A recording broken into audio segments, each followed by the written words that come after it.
जय श्री महाकाल। सनातन धर्मी अपने त्योहारों को अगर ठीक से मनाना प्रारंभ कर दे तो विश्व की ऐसी कोई शक्ति नहीं जो हमारा सामना कर सके। हम अपने त्योहारों को ठीक से मनाते ही नहीं। हाँ, मैं ठीक कह रहा हूं, हम अपने त्योहारों को ठीक से मनाते ही नहीं। हम केवल एक औपचारिकता मात्र ही अपने त्योहारों को मनाते हैं। मुझे बचपन की वो बातें याद आती हैं जब मैं 10 वर्ष का था। हमारे स्कूलों में दशहरे पर 10-12 दिन की छुट्टी हुआ करती थी। दीपावली पे भी 1 हफ्ते की छुट्टी हुआ करती थी। हम अपने त्योहारों को मनाने के कैसे हम अपने त्योहारों को मनाएं, ये हमें सीखने का बड़ा अवसर मिलता था। अपने माता पिता से, अपने बुजुर्गों से सीखने का अवसर मिलता था। वर्तमान की पीढ़ी को तो अपने त्योहारों को मनाने का कुछ पता ही नहीं। क्या हमारी संस्कृति है, क्या हमारी सभ्यता है, कैसी क्या पूजा विधान है, किस तरीके से अपने त्योहारों को हम मनाएं, ये आज की पीढ़ी को तो पता ही नहीं। पिता पुत्र एक साथ त्योहार नहीं मनाते, भाई भाई के साथ अपने त्योहारों को सेलिब्रेशन नहीं करता, पड़ोसी की तो बात दूसरी है। एक फ्लैट की जिंदगी, 4 लोगों की जिंदगी, एक बेटा और एक बेटी, माता पिता, उन्हीं का वो उसी एक कमरे के अंदर त्योहार बनाना पसंद करते हैं। आप केवल एक मात्र कमाई का साधन बन चुके हैं।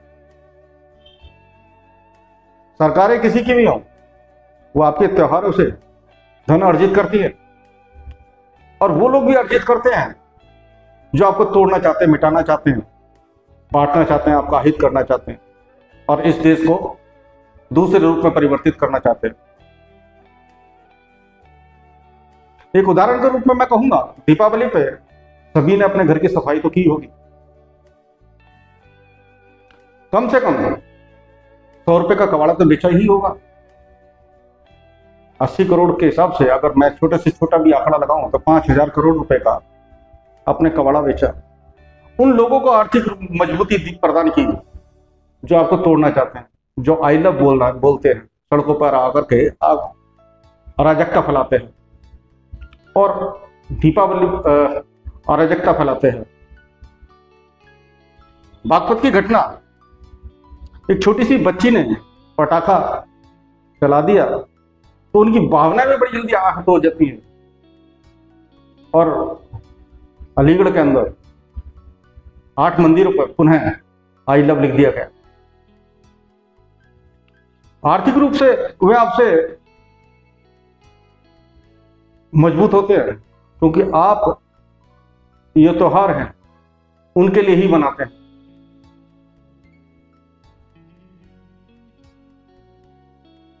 सरकार का एक आंकड़ा आया जिसमें 5 लाख करोड़ का दीपावली पे सनातन धर्मियों ने खरीदारी की।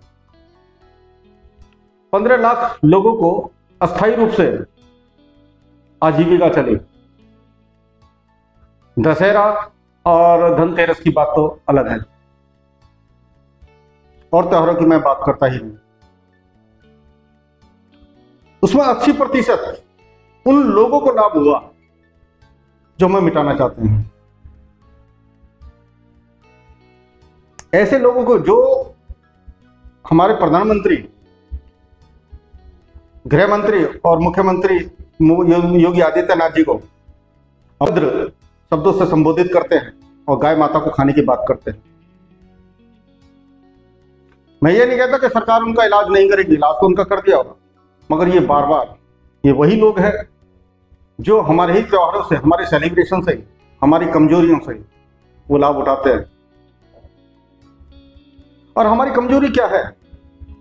क्योंकि हम अपने कुटुंब के साथ त्योहार नहीं मनाते और छोटा परिवार लेकर के हम चल रहे हैं। केवल एक बेटा और एक बेटी के साथ अपने एक कमरे के अंदर त्योहार मनाते हैं।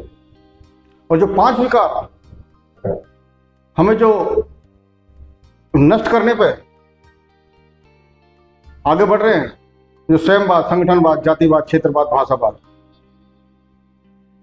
ये तो हमारा अहित कर ही रहे हैं। विधर्मियों से ज्यादा अहित करते हैं। अगर हमें जीतना है तो हमने अपने त्योहारों को, अपने संख्या बल को बढ़ाना होगा और इन 5 विकारों को त्याग करना पड़ेगा। स्वयंवाद ये सबसे ज्यादा घातक है। जो पूर्व राजा महाराजाओं के जमाने से चलता आ रहा है स्वयंवाद, जो वर्तमान में भी ये कूट कूट का हमारे सनातन धर्मियों में भरा हुआ है कि मैं ही सर्वज्ञ हूँ, मैं ही सर्वज्ञानी हूँ, मैं ही करूँगा। क्या वो संगठन के लोग हों, क्या पार्टी के लोग हों, क्या छोटे छोटे रूप में प्रतिनिधित्व करने वाले लोग क्यों ना हों। हाँ, प्रतिनिधित्व करना चाहिए, आगे कर नेतृत्व करना चाहिए, परंतु कभी दूसरे को छोटा नहीं समझना चाहिए। उसी का एक दूसरा रूप है संगठनवाद। ये स्वयंवाद के साथ ही उपजा संगठनवाद, कि मैं उस संगठन के साथ नहीं जाऊंगा, मैं इस संगठन के साथ नहीं जाऊंगा, मैं इसके साथ कार्य नहीं करूंगा, मैं उसके साथ कार्य नहीं करूंगा। जातिवाद तो है ही, जातिवाद, क्षेत्रवाद, भाषावाद, ये 5 विकार हम सनातन धर्मियों के लिए महाविकार हैं। मैंने एक छोटा सा वीडियो के माध्यम से अपने विचारों को व्यक्त किया। अगर आपको वीडियो अच्छी लगती हो तो लाइक करें, शेयर करें और चैनल को सब्सक्राइब करना ना भूलें। अंत में एक बात कहूंगा, संगठित रहो, संगठित करो तो संगठित व्यापार करो। जय श्री महाकाल।